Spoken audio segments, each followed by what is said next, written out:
Hi, folks, and welcome to Pub.ink TV. And my name is Tony Risser. I'm a publisher for Route 11 Publications, a company that I own. And I'm also the creator of Pub.ink, where I help you to learn how to publish like a pro. But more importantly, today I have a guest with me, and it is Dan Needles, who is a tech guru, as I like to call him, and the author of Terminal Connection, which is a sci-fi techno thriller. And so, Dan, hi, how are you doing today? Pretty good. How are you doing? Good. You got your cup of coffee? Yeah, in theory. I Yes. spilled the first one all over my desk, so. So it's 9 a.m. in Washington State, right? Yes, which is incredibly early for tech people, so. Is it? Okay. And it's so you're having your cup of coffee, and when we're finished here, I'll go have my before dinner aperitif because here in the south of France, it's 6 p.m. Yeah, hence my world. A lot of my accounts are actually in India, which makes it interesting because it's about 12 and a half hours. Actually, since I moved to Texas, it's more 10 and a half, but still, it's like opposite side of the world. That's right. You used to live in Austin, and now you're in Washington State in Port Ludlow? That's correct. It's basically I found a small rural village that has fiber to the house. And I live in the forest. I was on a meeting one time and I had a bear come up and I had to close the meeting out so I could get inside. So it's very different. Oh, that's a great story. You should write a blog about that one. Yeah. Interrupted by bears. Yeah, once I'm less traumatized, I think I will. So Dan, I want to talk to you about, first of all, I want to ask you about your background, your work background and all. So Yep. Give us a little bit of your history. Basically, I started out as a developer. Basically as a kid. But when I got out of college, I worked for Oracle on the RDBMS, which is basically the main engine for Oracle and the network. Moved to Visa. Did the programming of what's called VisaNet, which handles all the Visa traffic and everything. My main account was Bank of America, who had their own code because they spun off Visa. But I very quickly realized that the way the world was going, that human interaction was really important. And that's one thing that technology tends to undervalue is the fact that culture is important. And so I realized that was the avenue I wanted to go. So I went into networking and consulting. And so over the last 20 years, I've consulted for 50 Fortune 500 companies, military projects, some of them secret and top secret, as well as large government agencies. And I've seen quite a few interesting things. Yeah, so I really wanted to ask you about some of those top secret ones, but I guess I'm not allowed, right? Well, it's interesting because you would be surprised what is allowed and what isn't allowed. I mean, that's one of the things why I like writing fiction is technology itself is not as critical as what comes out of technology. For example, there was the invention of the car.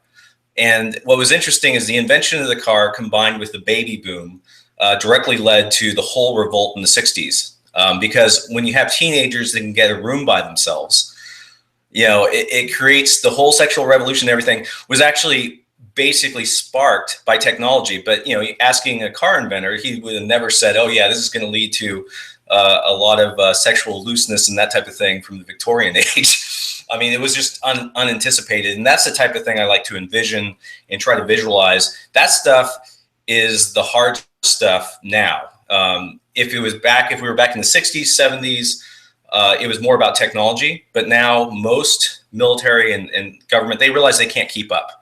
It all started with the Iraq War when the military realized CNN had better coverage and better hooks into things. And so they started, DARPA started more and more using existing technology and figuring out ways to use it and apply it and that type of thing. So it's similar to security, where you think security is all about technology and you hear about the breaches and such. But what's interesting is most of the breaches actually come from social interaction. Someone calling up a secretary and pretending they're a general, and then getting some smaller access, then calling that person, referencing the information they gained, and in an hour you can get into a top secret, location. And that's the stuff that they really have to hammer down and that type of thing.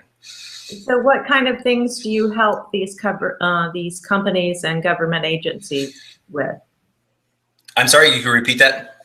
What kind of things do you help these agencies and these government agencies and companies with? Is it thinking through the consequences, the processes? Is it more technology? I'm actually a creator. A lot of, well, Terminal Connection, the book, a lot of it is about my fears. Is that you create these inventions and you don't anticipate how they're going to be used. And so, so you do a lot of what ifs. And so a lot of what I do is I'm brought in for technology purposes. And I'm hired for that and I'm paid for that. But what's interesting is the things I really worry about is how is it going to be used? What's the impact to the organization? I mean, they call these things disruptive technologies for a reason. They do disrupt. And so you have to be somewhat of a fortune teller and be able to predict how you're going to disrupt a company, because they don't know it and they don't even acknowledge it. I mean, it's similar to, if you look at, I mean, most of us had this experience, like working with any sort of government agency or anything, like getting our license and that type of thing. Sometimes what you do and the way the organization responds, it's very static. And so you, as an individual, you have to adapt around it to make sure the organization goes the way you want it to go. And once you kick the ball down the hill, you have no control. So you have to be really, really think it out. So you said that Terminal Connection is about some of those fears that you have. Yeah. So while we're talking about that, real briefly, tell us what Terminal Connection is about. This is your first book, right? Yes, that's my first book. And basically what it's about is an inventor who has some personal circumstances that keeps him from fixing a bug in a hardware defect in a virtual reality device. And 6 months later, someone is using it to trigger deaths across the internet. Ends up, there's other forces behind the scenes, governments and things. But of course, you have to read the book to find out about that. But that's in a nutshell, is an inventor who kicks something down a hill, has a bug in there, seems innocuous enough. And then lo and behold, someone finds a way to trigger it remotely and people are dying and it's your fault. Nice, cheery story. Well, it's a thriller. It's a techno thriller. Exactly. It's sci-fi, it's hardcore sci-fi, but it's a techno thriller. And it doesn't take place years and years and years into the future. It takes place, as we're reading it, it feels like it's now, right? Yeah, it's a lot like, if you look at Michael Crichton's work, it's very similar, where I take technology that theoretically could be here now, but it's definitely, most of it's in the future, and I place it now and make it like Jurassic Park, for example. Yes, we can manipulate DNA, we can count genomes and things like that, but the reality is that, yeah, sorry, that was one of my clients. But anyway, that the reality is, you know, that we really can't do it now, but all the theories there, and we kind of understand it, and that's pretty much true. A lot of stuff can be predicted. And so you kind of write about those things.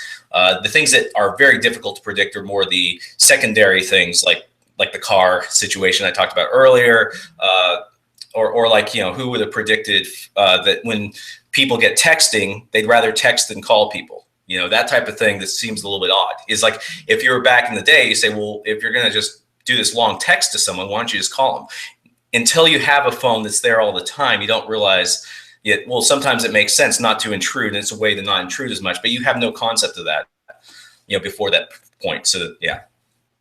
So in the book, a large portion of the book actually takes place in a virtual world, because the characters jacking into this virtual world, as some people like to put it, jacking in. So tell me, what was your first virtual reality experience? Do you remember?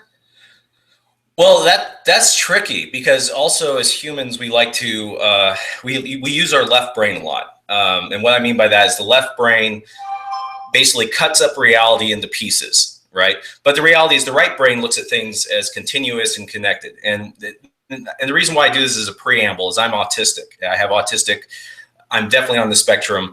And my mind works a little differently than other people's. I see things more connected, and which is sometimes good, sometimes bad. In case of business, I can see things that are going to happen before that other people can't see, because I see the trends and how they're connected. So my first experiences actually were, you know, just looking at TV, radio, and this idea that, hey, you're doing a read-only form of basically taking your senses and controlling them and moving off.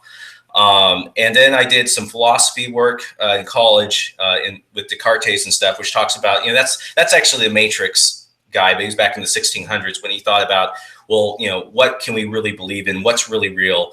And he was the first to realize that, well, everything's coming through the subjective senses. So if it's spoofed, the only thing that's real is the fact that you're experiencing something. The value even of what you're experiencing. You could be feeling pain, and in reality, you're not actually getting pain. So that could actually be spoofed. But the fact you're feeling it, that's actually real, and there's no way to fake it. And so basically then spawning off that, then you can see where VR is going to go, and you can see where these things are going to go. And the biggest importance about VR that people don't get is, and what the other thing really important, just real quick, is that VR itself, I mean, we're right on the cusp. There are several technologies that will come out in 2016, and we're going to start seeing them. Oculus, HoloLens, I mean, there's several from large companies. So the money is being poured in, and it's because the technology has finally got to a point where we can do it. And we're going to start seeing these things for real. And, when you see like on the screen, and you're playing a video game and you see a tiger, that's very different than being put into a scene where all your senses are telling you there's a tiger there ready to eat you. And if you can just visualize the difference, I mean, it's going to be very, very different things. We won't be able to predict what's going to come out of this. And that's very normal with this type of disruptive technology. So, for example, in the book, Terminal Connection, the protagonist is actually a computer virus. That's correct. He's not real. He exists in virtual reality, but we find out very early on in the book, so I'm not spoiling it here, that I don't think I am, right? That the things that happen in the virtual world actually then are transferred, I'll put it that way, are transferred into the real world. So obviously we're not there yet, but when we think about what's happening in the book, the way you portray this very real sense of actually being able to interact with objects and people in a virtual world, these types of things that we're going to be seeing coming out in 2016, like the Oculus Rift and things like that. How close are they? How far are they away? Are there any similarities? Okay, so the big thing about it is I mean, the Matrix did a number of real positive things in terms of portraying things. The one problem they ran into as a book goes is, how do you actually injure someone who's in VR? I mean, it's a helmet, right? You put a helmet on, you're feeling things, and they basically made the interesting leap of saying, well, if you imagine it, it happens. And there is some truth to that, but no. I mean, when you get down to the physical world, no, that does not happen. And that's why I had to find a gimmick. And what I found is that you look at like Ford Pintos actually was my inspiration of, when people used to, you'd hit the bumper and there was a nail and it could hit the gas tank and cause it to explode. That type of defect, I realized, well, what if there was a defect that could cause a signal to go too far and it would basically fry someone's brain? And that's where I realized, okay, now this is possible. And that's where you see the kind of glue. So a lot of what's been talked about is real. The main thing that's not real is, virtual reality is virtual reality. Reality is reality. And it's really where the glue occurs, where you'll see things happen. Like most technologies, you can look in the past, and that's the best way to kind of predict the future. With a technology like VR, what you expect is the first bit, it's going to be glitchy, and there's going to be problems, but there's going to be some hardcore people, especially gamers, that really want to use it, and they'll pound through the issues. And like most large companies these days, like Oracle, Microsoft, these large companies, what they essentially have learned is, in order to stay in business, what you do is you beta test your first product on the customer, and then you fix the bugs and resell it as the actual product, and then you do your next enhancement breach and do the same thing. That's why you're finding like the new Windows 10 is a cleaned up version of 8, right? And 7 was a cleaned up version of Vista, and XP was a cleaned up. You can go all the way back. I mean, you won't find it publicized anywhere because, of course, the reality is the law is written such that if you have a bug in a product, you shouldn't have to pay for fixing that. But the reality is most companies operate that way, because if you operated differently, you wouldn't be able to compete because your products would be more expensive.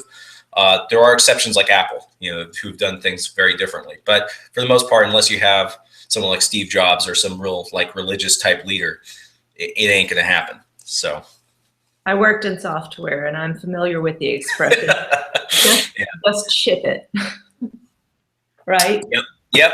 And that's why the defect thing is big on my mind, right? Because as a consultant, I run into the same thing with my stuff, is that people want it out sooner than later. The good thing is I've tried to swing my brand towards the Nordstrom's end of the model as opposed to towards the Walmart. Neither is, right or good. It's about, what people are willing to buy. And so that helps me in my fears and stuff, but still you miss stuff and stuff slips through. So when we talk about your fears as related to virtual reality and some of the things that you see coming down the pipe, what are you afraid of? That's actually interesting. That comes to human psychology. So basically, most things I'm afraid of are not the technology itself. It's the blind spots in humans. For example, the blind spot itself. We all have a blind spot, but when we look, we don't see it. Right. And we also don't realize that basically there's an area the size of a walnut that we have high definition viewing, and that's where we're focused. Everything around it is actually low definition in our brain, but we don't know that because the brain does a good job of hiding all that stuff. So those type of hidden things and people figuring out ways to work it, that's the things you have to worry about. Luckily, because we have, basically flat VR or AR and these other things, basically, like the internet, we already have seen some of those gimmicks, like phishing is very common, where you have like, for example, like eBay, you'll have early on, I think they've cleaned a lot of it up, but early on you have people that hack the existing accounts that were highly rated and trusted, and then they basically hack into those accounts and then sell things out of those accounts and get money. And the trick was they wouldn't sell stuff too high or too low. They'd sell it just right, and so people would go ahead and buy it, and it would go on for a while because eBay couldn't keep up with the amount of traffic they got because they got so big. That's the type of thing that will be worrisome, especially when you get VR, when you're totally immersed and you can simulate anything. Then it's identity theft will take on a whole new level. Especially with like celebrities and personalities like that. I mean, you can see some of it, but it's going to get real interesting, and to the point where a lot of these things we won't be able to predict because you have a million minds plugged in thinking about different ways to use the system and how to get ahead. Some of them for positive, some for negative. It's going to be very hard to predict all those different ideas that can come out. And then you have the dynamics and the feedback, right? So for example, who would have thought that one of the big things that occurs on Facebook when the internet, first started would be posting about cats, and pictures of their cat. It's like, that's the other thing you have to look at is when you think ahead, you have to realize humans are humans. And so when we do VR, there's going to be a lot of stupid stuff that goes on. We like that, all this cool stuff and everything's being focused. Like, no, humans are humans. They take shortcuts, they want entertainment, so that type of thing. So let's kind of go back to your profession a little bit too. Yeah.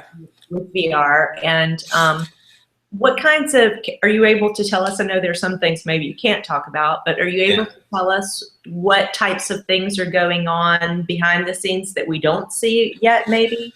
Are they happening in governments? Are they happening in technology companies? Where are they happening? And, we want to know what the secrets are, and we think you're plugged in.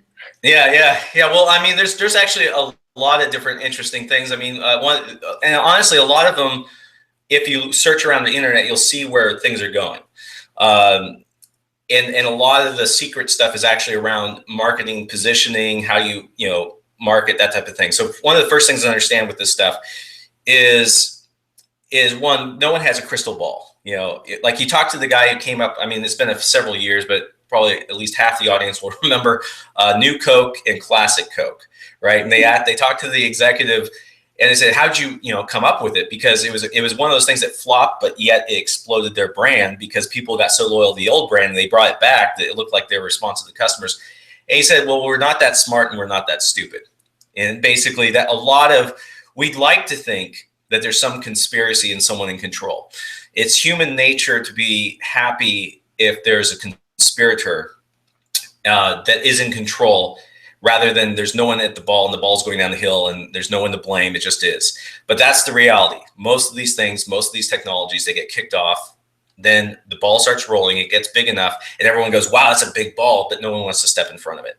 So that's kind of a preamble. So the areas like medical, you'll see that's going to be big.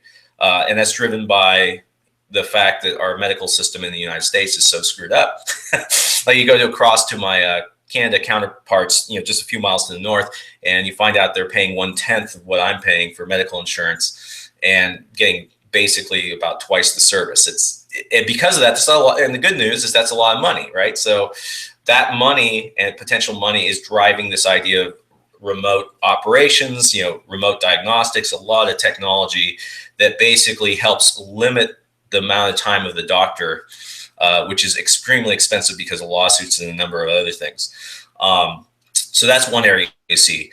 There's also concepts that haven't but then dawned on that aren't secret because I thought of myself. So one of the examples is if you look at military, you have different ages, and military is interesting because military is dominated by technology in the sense that you look at, like, for example, the Civil War. Civil War in the United States.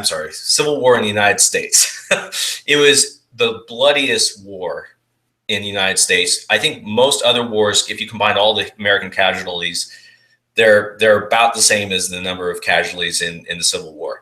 And the reason was because you had automatic weapons and more powerful weapons in terms of guns. And what's interesting is the technology that was lacking was trenches. They just didn't think to dig a hole to hide from the bullets. It's that simple. If you look at history, you think and that really shows you how it's very hard for institutions to change. In England, it was similar to the beginning. I think it was World War I, where they did the slow march against the enemy, which always worked well until the Germans brought out machine guns, and they lost. I forget how many people in the first. It was just horrific. And that's the type of thing you look for. So in military, in the seas.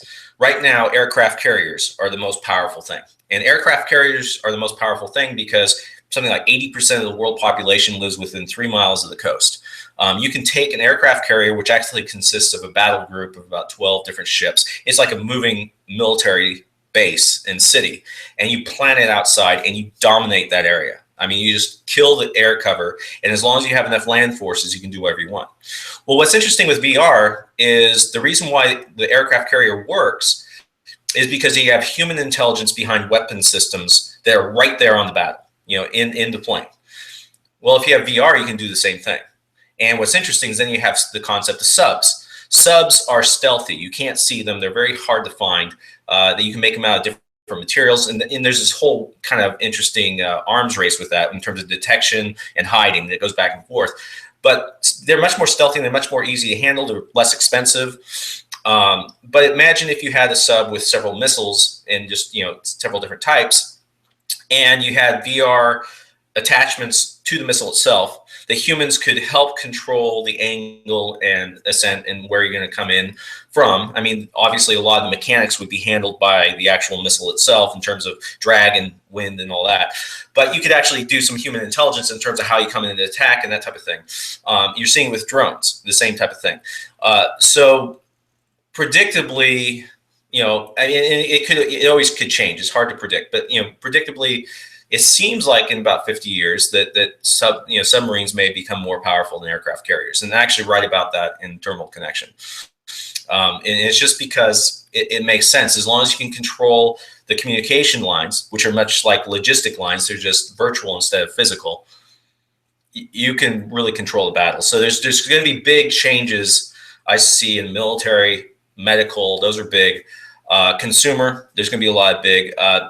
What's also interesting, and this is probably the most important thing to understand, is the human interaction with VR. Is that when you deal with, like, for example, if you hear about, well, in America, because we're weird, but you hear about people who do drive-by road rage type things, right? And you see emails that go ballistic, right?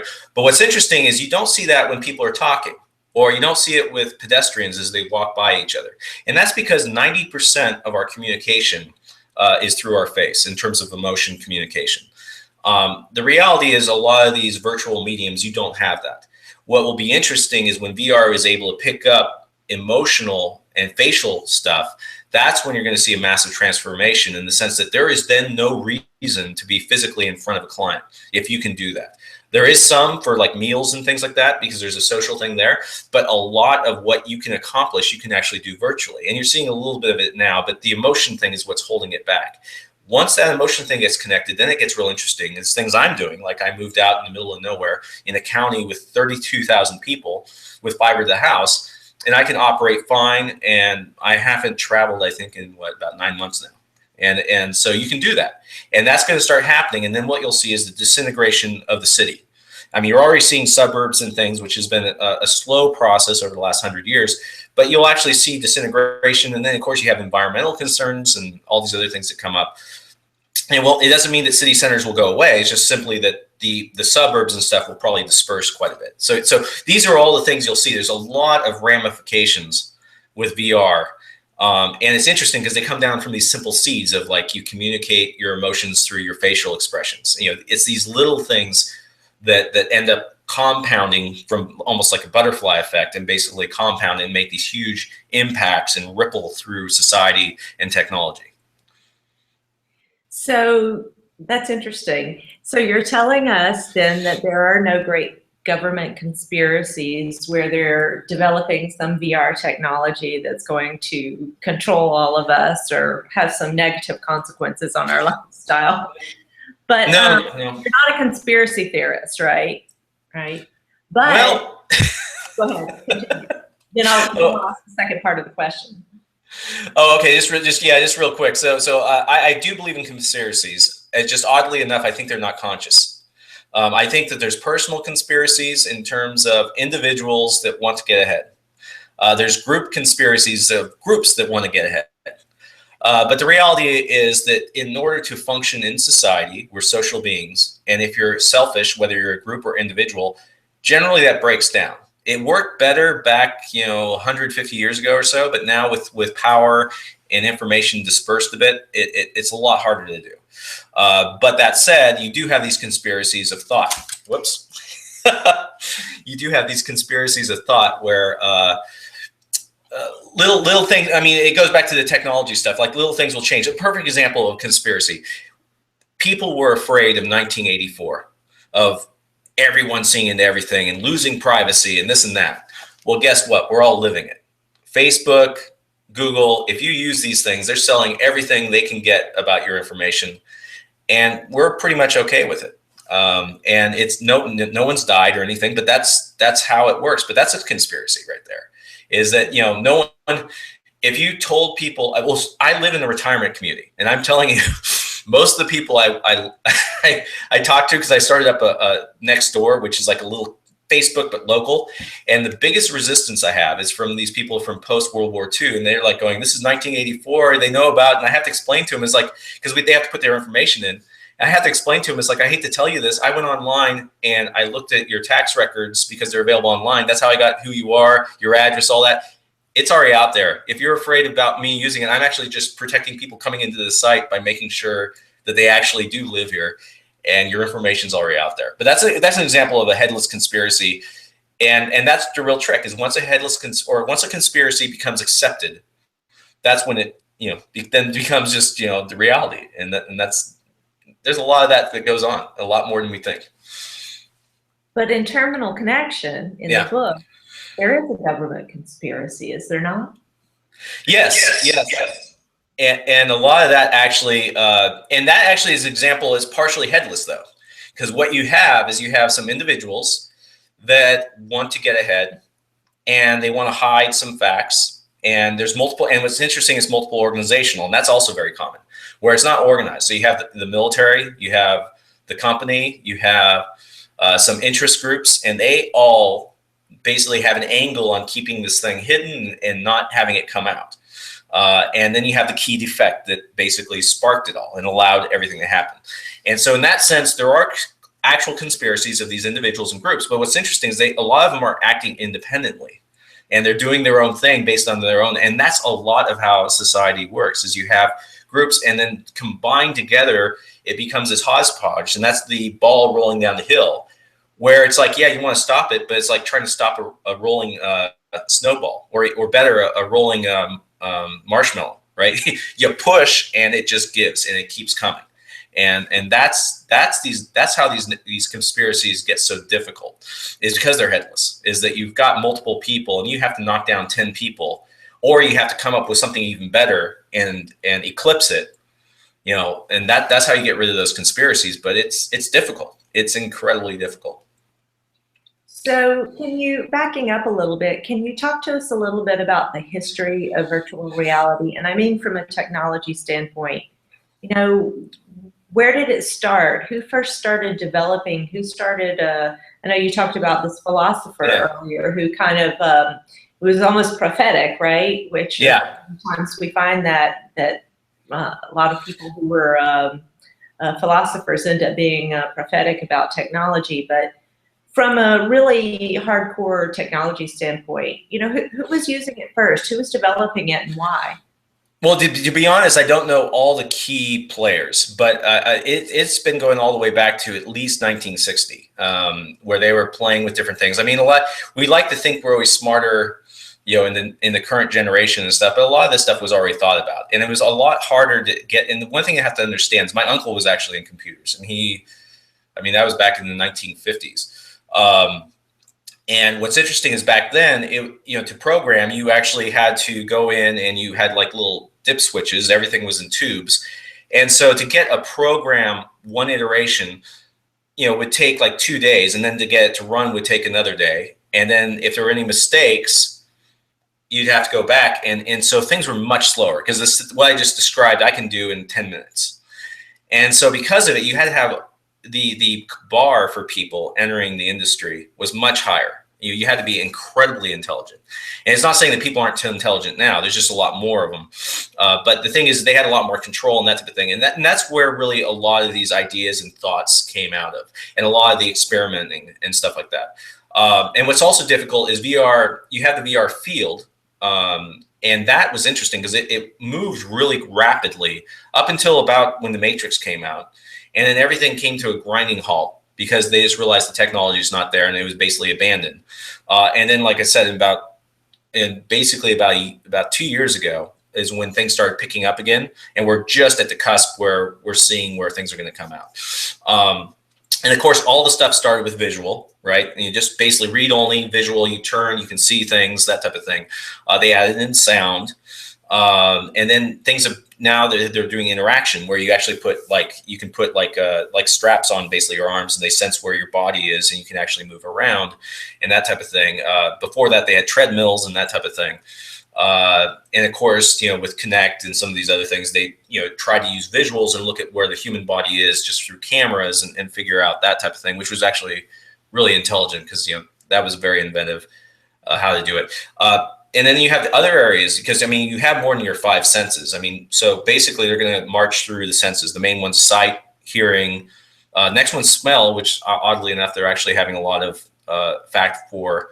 And see, what's interesting is when you start doing this stuff, then you have to delve into also human psychology, which science is pretty bad at, in terms of understanding it from a science, because science by nature wants to make the observer not part of the equation. But when you're talking about VR, it is the observer.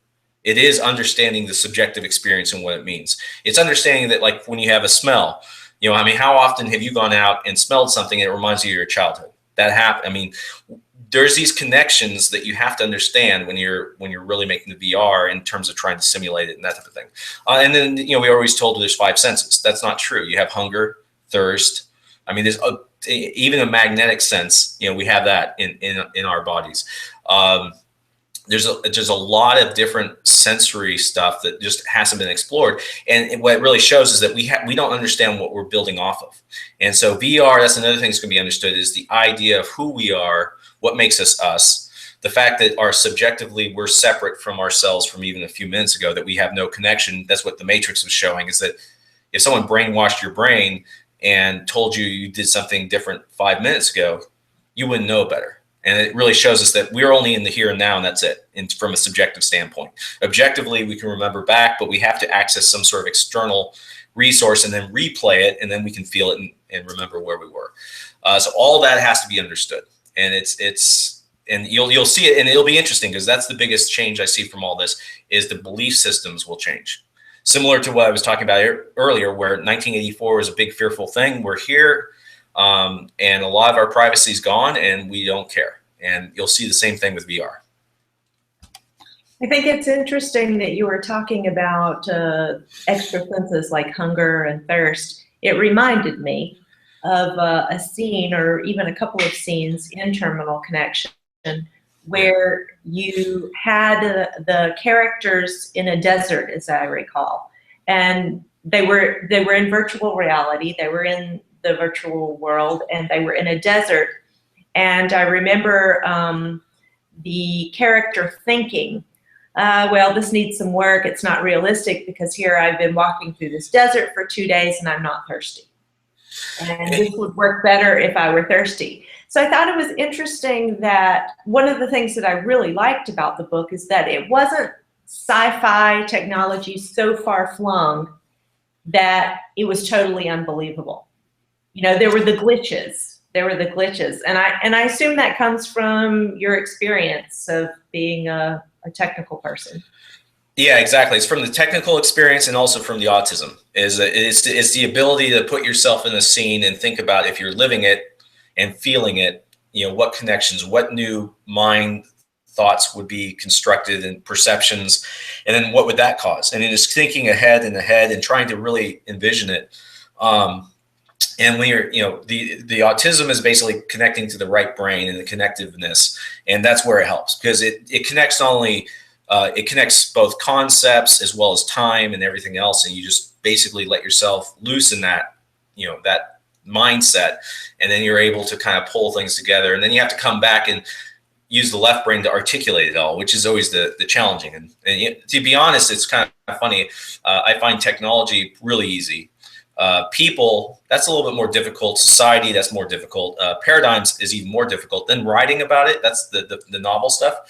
That's the hard stuff, because you really have to think 3 moves ahead and envision a world that doesn't exist, and then you have to think, well, what would that cause? And so it's you know, it's a great exercise. It's really quite fun.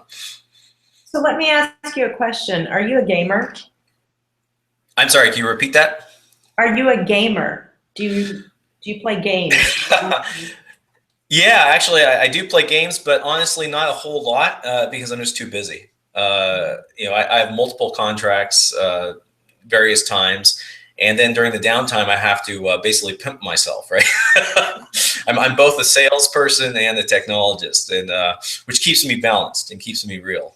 That's why I like doing it. But yeah, actually, like one of my favorite ones is StarCraft and StarCraft 2. That was and I love it because it has the dependencies and the resource sharing. You know, I like the first person shooters if I need to pump my adrenaline up, but I find you know, when you're dealing with things and you don't know, well, maybe that battleship will go down if I make a bug here, you know, that keeps your adrenaline up too. So I don't really need I don't really need first person shooters to do that. So was your first experience with virtual reality in a work setting, or was it gaming? It was definitely a work setting, and I can't talk much about it, but because it was early on when they were trying to invent it themselves. But yeah, it was definitely in the beginning, and it was interesting. What I can say, and this is just generally, is when things are top secret and that type of thing, that whole concept itself is antiquated, in the sense of the ideas for it really go back to, you know, American Civil War for America, and then World War I, World War II is where it got really big, where it was really necessary.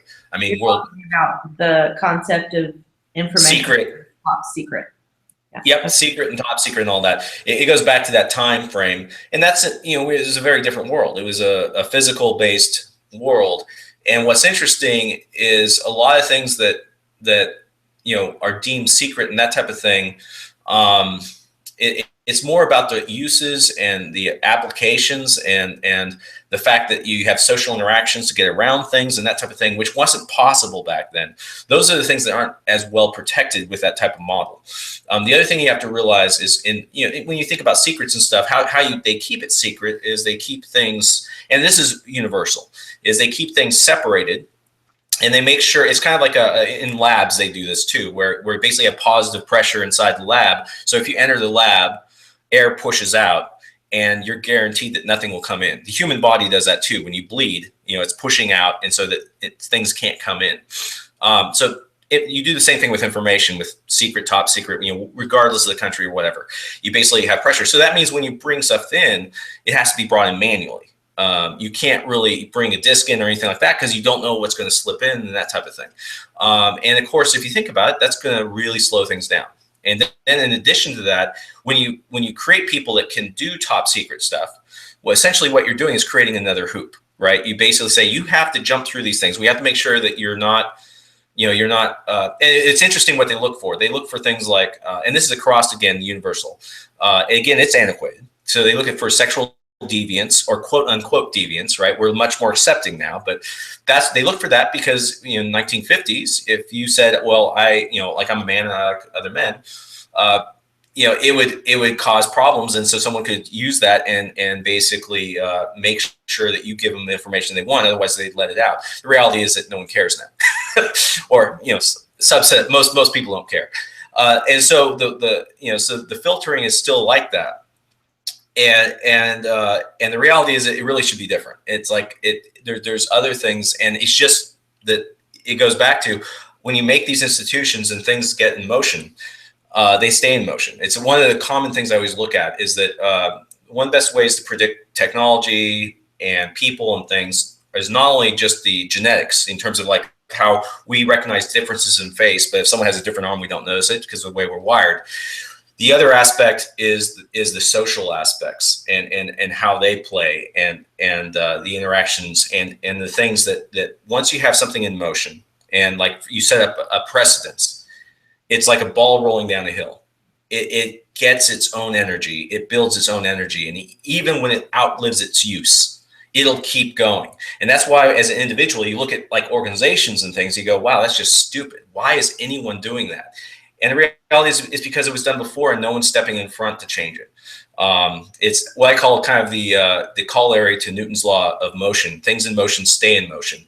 But the reality is that the more abstract, the larger you get. So when you get to like an organization that's been around a long time with thousands of people, it's never going to change until you kill it. And that's just the way it is. A person may change twice of importance in their lifetime.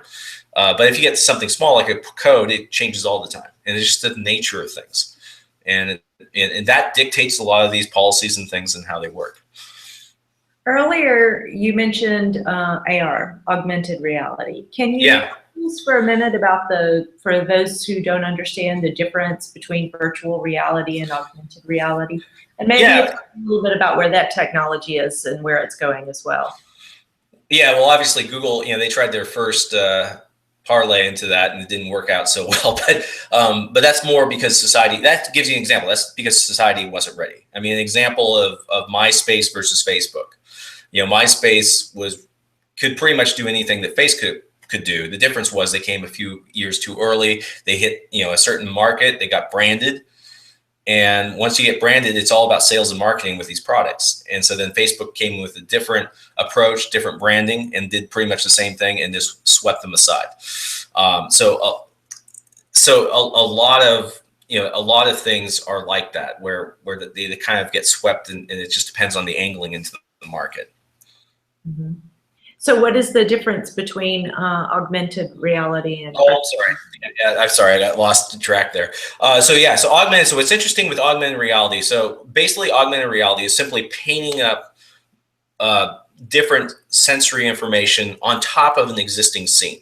So imagine yourself looking through a pair of glasses, but they're connected wirelessly to a computer, and they'd actually paint up like the earliest probably forms of this was the heads-up displays on fighter pilots, where they'd help highlight different weapon, different things that were coming in, that type of thing, and help, augment the sensory perception of the person in the cockpit based on knowing what humans are good at and what they're not. So like when things were on the side where our perception is really poor, we're not in high definition, you'd get things highlighted by the computer so that the person would change. And then again, you can see the understanding. You have to understand how the human works wired wise and plug it in with the technology. But that's augmented reality.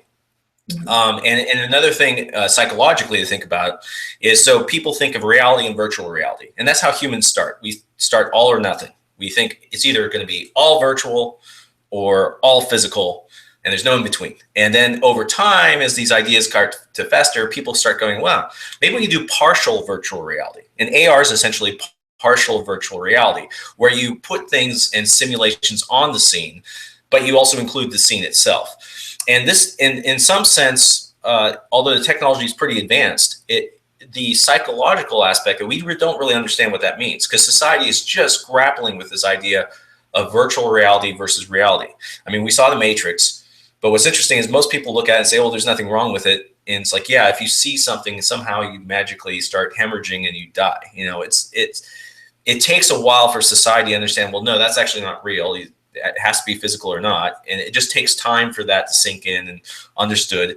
And more importantly, have people even care about it. You know, right now, people don't really care about virtual reality. They don't see what it sees. But if you talk to someone like in the 1970s and said, hey, what would you do with a phone on you all the time? You know, they would go, what? Why would I do that? You know, they just don't understand. And it's similar with the virtual reality thing. We're still at the 1970s model of cell phones, where we don't understand why would we do it. And so it's going to take time. And honestly, that's why I think that the Google approach failed. I don't think it necessarily failed, because they branded themselves, and that's going to be really useful in 10 years. So it was actually a really smart move. But as a product, just from itself, it wasn't a success. And it was because the society wasn't ready. And we have to first see virtual reality. Once we see virtual reality, then people will be much more understanding that you could walk down with AR on, for example. I walk down and maybe like I'm an older person and I'm starting to have problems with my memory. Imagine if you had a heads-up display that did facial recognition, and as I'm walking down the path, like outside my house or something, and seeing people, it pops up their names right above them, right? So I feel like I can still interact, and although I'm having problems with my memory and stuff, you know, I'm still okay. And so there's those type of concepts that people don't envision because they don't have it yet. But that's, you know, the kind of thinking I have to do when I'm predicting these things. It's like, well, how could it be used? Okay, well, if someone who's had dementia and this and that, you could extend their ability to socialize and stuff by doing, you know, these technology advancements and things like that. Wow, that's fascinating. I've never thought about that before. Yeah, honestly, I didn't think about it until I just mentioned it. That's the autism, right? It's like your brain connects and an idea comes and just pops in your head. Yeah. So when you talked about the names popping over the heads, it made me think about Second Life. Are you familiar with Second Life? Have you been inside of it? You said no, that'd be useful or something. Well, I don't know. That was where my question was going. Is it useful? I remember when I was working at the university back in the US, and we were doing some experimenting with education and Second Life. There were a lot of businesses like Nike and Adidas, and the IRS even had a site in there. Actually, Yeah. worked in Second Life, and then it just, like the Google Glass, it just seemed to kind of, it's still there, but now it's become mostly entertainment. And Yeah. and so why, I guess I want to ask you, why haven't businesses figured out how to use this technology? And do you have any ideas of how they could? Oh, I mean, yeah. I mean, the biggest thing is you have to find a need, and then you have to farm a need. And that goes back to, like, you know, I mean, Steve Jobs is probably the best example of being able to envision and understand how humans really operate, and not from a mental standpoint, but from a kind of a gut subjective standpoint, which, yeah, it's really fun. And this is just a real quick thing, but often, because it's important because of the context, but most people, when they think about, you know, business people and stuff, they always think about what they think, the decisions they make, and that's actually what determines intelligence. But most companies, you have two people there at the top. And it's important because it's basically akin to the male and female aspects of reality. So the CEO is at the very top, and he is a visionary, and he thinks about what can possibly happen. Kind of what I'm doing here. It's like, you know, he thinks about, you know, what could happen, how would it work, that type of thing. And then you have the COO underneath, who basically says, okay, this guy came up with all these weird ideas, I have to make it work, and figuring out how to actually ground it in reality and predict. What is not really understood is the importance of that visionary, and the reality is that they're not using their mind mostly for that, except their right side of the brain. They're basically using gut senses, things that are coming in, sensory input, and that's because unfortunately in our society we do not respect the subjective side as much as we should, in the sense that this gut feel, like women's intuition, I mean, it's real. It's like it's taking in all the sensory information, it's being ground into the subconscious, and the subconscious categorizes, finds statistical correlations, and then presents an idea when it finds something that's pretty a significant match. But because we're so, I think it's from a fear that if we're not conscious about it, we don't control it, and there's fear there. But the reality is that that's a very powerful mechanism. And most CEOs decide where they're going to go in the marketplace in that are effective based on their gut feel. And it's because they're using this sensory input in the subconscious, which is outside our consciousness, and it's something that is really lacking. I'm sorry, I lost track of the original question, but well, I was asking you why you thought that businesses had not latched on to some of the virtual worlds that already exist that we have. Okay, yeah, they've become gaming devices, whereas between 5 and 10 years ago, we had businesses trying to take advantage of these virtual worlds and try to reach the users who were in them, and it just yeah. No, it's interesting. This goes back to the headless conspiracy thing. I actually think it's going exactly the way it should, and in the way it did. The idea is the way you first, and the reality is what's really the brakes on it, like the actual thing, it's the technology. To make it realistic enough, and given, because it's not like virtual reality is working in a vacuum. It's like you have phones, you have all these other things that are partially virtual, right? Like what we're doing right now. I mean, this is a partial virtual reality. And so as these things improve, the bar for virtual reality has gone up. Like when one of the first like consumer things was in San Francisco. This was like, man, like 20 years ago. They had a little VR thing up there, and it was a physical thing. And you're just kind of walking around the room, and it was very clunky. But at the time, it seemed great. If someone came out with something like that now, it'd be like, my God, you can't do that. It's just not going to work. And so that's so you have the bar raised. And along the same side, you have the social side. You have these inroads where people try to make things work, and they flop and they bounce off. But there's an impression left. It's not complete. And it comes from branding, familiarity, concepts, terms, jargon. All these things are being infused in society. And then you have writers like myself that will write about this stuff and predict new stuff. And it's basically growing to a critical mass. And almost in some sense, you can think of this as what I was just talking about, this subconscious side of society. The subconscious of society is thinking and mulling it over. And it will be the conscious side that actually makes it manifest, which is probably going to happen this coming year. But it's like, as humans, we like to just take that conscious side that manifests it and say that's it, and ignore everything below it. But the reality is that no, that stuff below is just as important, if not more important. Without it, we would not be at this place. If the technology was dropped in back in 1970, they wouldn't know what to do with it. And it probably wouldn't be adopted because it would be too strange, too weird.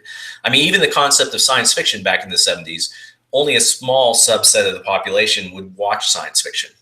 They thought it was stupid, weird, just didn't make sense. Now it's mainstream. It's because we live science fiction. We have a cell phone. I have a cell phone right now that's more powerful than the computer I had 5 years ago. And I mean, these concepts, in the software and things that are coming out, people are now equipped and prepared for this level of change. If you go to someone in the 1970s, they wouldn't be able to do it. And that includes myself, my former self as a younger kid. And so this is all needed. This is exactly how it's supposed to go. So it may seem like stop and start, this and that, but the reality is life is sausage making, and we have a choice. You either wait and do all the sausage making at the end, and then things completely fold because you didn't get any feedback, or you have the sausage making along the way, and it looks bad, and things aren't pretty, and they're kind of ugly, and they don't go smooth. But in the end, you get something valuable. And basically, VR is going through that sausage making process that's very public, very open. And honestly, that's the fastest, quickest, efficient way to get there. And that's just life. Thanks. So before we go, I want you to pull up your book, Terminal Connection. And oh, yeah. Got a copy right here. okay, and tell us what you're working on next, because I happen to know that there's something else coming in. Oh, yeah. Actually, yeah, I'm working on source code. And I don't know if you can see the back. I have notes all over the room here. I have an office and actually on the ceiling as well. But basically, it works a lot in the sky ladder. So, and again, there's a subjective side and an objective side. So the objective side, it's about basically a signal from an alternate universe that's created in a lab, and the time is much slower. And basically, they realize they're going to be destroyed, and it's because of humans that created them. And there's actually a lab technician with a pencil too close. It sends a signal out and starts an invasion of our planet. It starts as a signal, it transfers over to, it goes through many iterations and transfers into physical form by, going from computers to into chemical making and a bunch of other things. And it shows that whole concept of life and the belief behind it. It shows that concept of life as a structure, and that substance is really not important, and that you can mediate from one possibility to another. And that's because subjective experience is not it's physically related, but not physically based. That's the belief system underneath. But it basically goes through this invasion from this parallel universe, and basically it's the same thing where the inventor's trying to basically figure out how to get in front of this invasion and stop it and that type of thing. And then you have all the dynamics normal. You have I had China and the United States in terminal connection, them fighting back and forth. You have them again because they basically made the sky ladder as a way to try to, what the idea is, they're trying to, basically is the creation of the diamond age, which is the idea of using carbon at an atom basis to build materials, which can allow you to create a elevator into space. And so instead of using a rocket, which essentially is like taking a freighter, putting a car on it, going to Japan, discarding the freighter and keeping the car. It's something that won't work. But you can actually make a ribbon that goes into space, and at the bottom, gravity holds it down. But remember, the Earth is spinning. So if you have a counterweight at the end of this ribbon, it'll actually, just like a spinning ball, it'll go and keep straight. So it's like Jacob's ladder. It's a rope that just magically stays in the sky. And what's interesting is we have materials. There's a local outfit that actually has a space elevator research and stuff, and I work with them. And so we're working on this concept of a space elevator, and it'll make it so that you can get a pound into space instead of for $500,000, you'll get it into space for 5,000. And when you get to that point, the whole, suddenly getting to the space and mining space and all this other things we can do, it becomes very feasible. Not to mention that, say you go to the end of this ribbon and you're at the very end and you let go, you can actually glide to Jupiter without any rocket power or anything, because it's because the Earth is spinning. You use the energy of Earth spinning, and it throws you at 1.6 miles a second towards Jupiter, and you can be there just gliding without anything. So anyway, sorry, there's a lot of ideas in it. Dan, this is one of the things that I loved about Terminal Connection, is because you're not just a technologist, you're a scientist. Yeah. And you use a lot of science. And so one of the things I loved about the book is how much it was really based in reality, even though it's science fiction. And so when you started telling me about source code and the invasion, I'm thinking, boy, this sounds really like more traditional science fiction. But now you're going right back to the same thing. You're using science and technology, and you're using what you're working on currently in your job, yep, and it's going into your fiction work. That's great. So exactly. When is source code coming out? Do we have any idea? Someone wants to know. I'm hoping to have it around March of 2016. So right as the VR stuff comes out. Wow. I always try to stay one step ahead. Pimping yourself out again. So yeah. Tell us, we're at the top of the hour now, and we're going to close. I want to thank all of the viewers who are watching us. In case you came in late, we're talking with Dan Needles, tech guru and consultant, and also a sci-fi author, the author of Terminal Connection. And we've been talking about virtual reality, which plays a large part in his first book, Terminal Connection. And source code is coming out sometime next year. So tell us how we can get in touch with you, Dan. I know, but so that our viewers can know they want to get in touch with you. First of all, let me tell them really quickly, if you look into the chat box, I've placed a link on Amazon that you can always just go and search Terminal Connection, and the book pops right up under fiction. But tell them how they can get in touch with you. If, where are you on social media or whatnot? Yeah, I'm actually pretty easy to get a hold of. I'm a little bit more traditional, so LinkedIn and Facebook is the best way to get a hold of me. But I'm also on Twitter, a number of other social mediums. But I'm pretty much an open book, being a consultant. So people ping me all the time, ask questions, and engage me all the time. So yeah, I'm an open book. Okay. Well, Dan, thanks for joining us, and hope we'll be talking to you again soon. Thanks everybody for joining. Thank you. We'll have the replay up on YouTube probably pretty quickly, okay? Hey, have a good day, and I'll have a good evening. Bye-bye.